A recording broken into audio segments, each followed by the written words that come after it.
নতুন মোড় নিচ্ছে ঝিনাইদহ ৪ আসনের এমপি আনোয়ারুল আজিম আনার হত্যাকাণ্ডের ঘটনা। প্রতিদিনই নতুন নতুন তথ্য বেরিয়ে আসছে।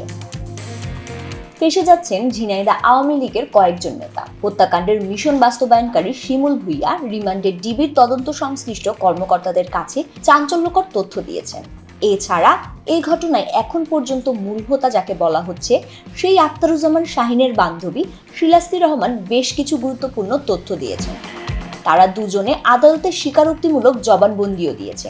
শিমুল ভূঁইয়ার জবানবন্দিতে ঝিনাইদহ আওয়ামী লীগের বিভিন্ন পর্যায়ের কয়েকজন নেতার নাম সামনে এসেছে।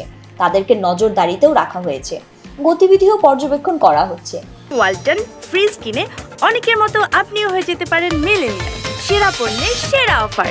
তদন্ত সংশ্লিষ্ট কর্মকর্তারা এখন আসামিদের দেওয়া তথ্যগুলো যাচাই বাছাই করে দেখছেন। এরই মধ্যে হত্যাকাণ্ডের ঘটনায় সম্পৃক্ততা থাকার কারণে ঝিনাইদহ জেলা আওয়ামী লীগের ত্রাণ ও সমাজ কল্যাণ সম্পাদক কাজী কামাল আহমেদ ওরফে বাবুকে শনিবার গ্রেফতার করেছে ডিবি। তার আগে তাকে আটক করে জিজ্ঞাসাবাদ করে ডিবি। সম্পৃক্ততা পাওয়ার পর তাকে মামলায় গ্রেফতার দেখিয়ে আদালতে 10 দিনের রিমান্ড আবেদন করেন তদন্ত কর্মকর্তা। আদালত 7 দিনের রিমান্ড মঞ্জুর করেছেন। তাকে জিজ্ঞাসাবাদ করে এমন কিছু তথ্য পাচ্ছে ডিবি যেটি এই হত্যাকাণ্ডের মোড় ঘুরিয়ে দিচ্ছে। বেরিয়ে আসছে হত্যাকাণ্ডের মূল রহস্য, গ্রেফতার ও পলাতক আসামিদের পাশাপাশি আর কে জড়িত। একাধিক সূত্র বলছে আনার হত্যার প্রকৃত রহস্য এখনো উদ্ধার না হলেও ঘুরে ফিরে স্বর্ণ চোরাচালান দ্বন্দ্বের পাশাপাশি রাজনৈতিক দ্বন্দ্বের বিষয়টি সামনে উঠে আসছে।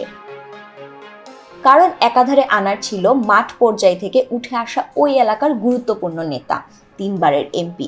এছাড়া ওই এলাকার স্বর্ণ সহ চোরাচালান ব্যবসা একাই নিয়ন্ত্রণ করে আসছিল। ফাহমিদা সৃষ্টি, মানবজমিন।